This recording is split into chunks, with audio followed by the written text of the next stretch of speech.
I recently released a video about 2 critical reasons why team goals work. However, as most managers, most leaders know, it's just not that simple with team goals. My name's Simon Tyson. I'm the CEO of The Real Learning Experience. In this video, I plan to share with you the reasons I believe team goals are so much more difficult, as well as some solutions, some strategies that managers can use to make those team goals effective. As a very quick recap, the 2 most important reasons that goals work, in my belief, is firstly that they guide action. They help people make better choices, choices that are consistent with that goal. And the second reason is they help us see opportunities in the environment around us that are consistent or that will help us achieve those goals. Now, I believe it's actually one of those things that is the principal cause of problems with team goals. It's the first one. It's that guiding of action. When people accept, when people embrace a goal, it guides choices and actions. The challenge we have is that in teams, not everyone seems to embrace the goal equally, and not everyone seems to buy in or commit to the same actions in support of that goal. Of course, that causes a lot of frustration, not just for you as a manager or leader, but also among team members. Team members who are actively doing what it takes to achieve a goal, but see other team members doing things that don't support that goal or even, in fact, hurt that goal, can experience a lot of frustration. It can even foster resentment in the team. What I would stress is that when you see people doing things that either don't support or actively hurt the goal, that's a symptom, not a cause. And we need to get at the actual cause in order to address it. What these sort of behaviours show me is that these people aren't committed enough, they don't own the goal, they're not engaged with it. Use whatever cliche you like, but what it really comes down to is that they don't care enough about what it means to achieve the goal, or they don't care enough about the consequences and what it means to fail in achieving the goal.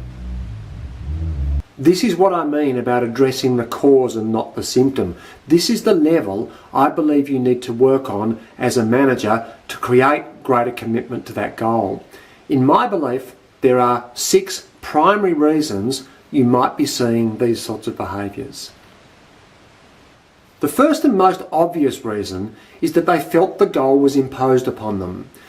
I know that as a manager, it's not always possible for you to give your people the opportunity to define their own goals. Sometimes, in fact, you don't have the opportunity to define your goals yourself, and you're simply passing down goals that have been imposed upon you. Ask yourself this question though: would it have been possible to engage your people in the how we achieve the goal, even if you couldn't engage them in what the goal would specifically be?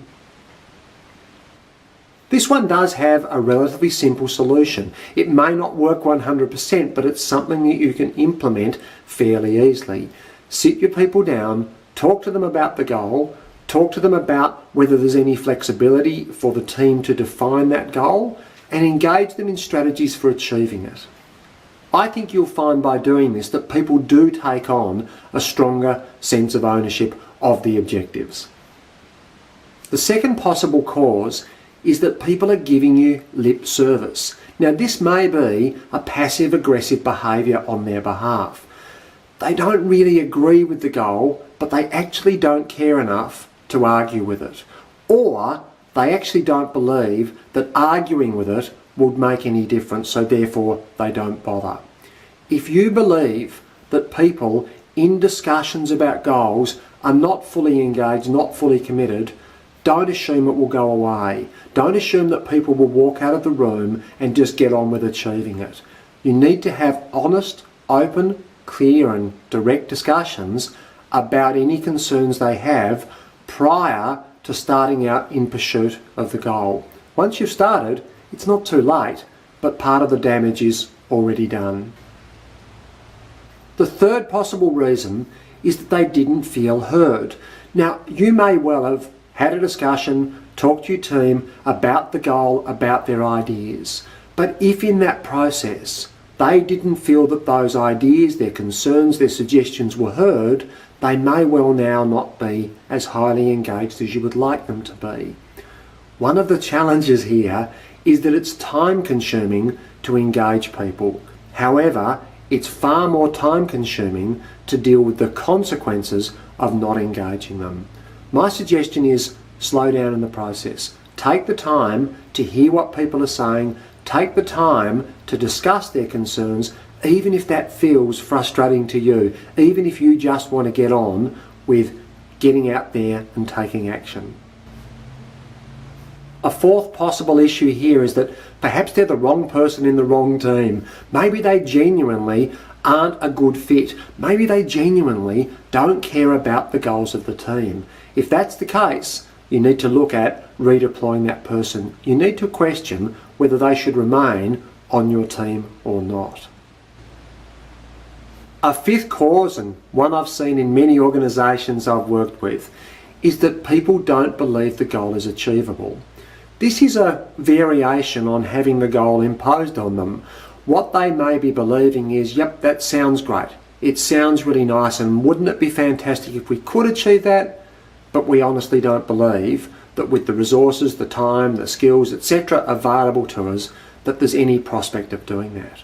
People won't go out of their way to pursue something that they don't believe there's any possibility of them actually achieving. If this is the case, you need to have an honest discussion with your people about their concerns, about their reservations. Ask them the question, what would it take for you to believe we could achieve this goal?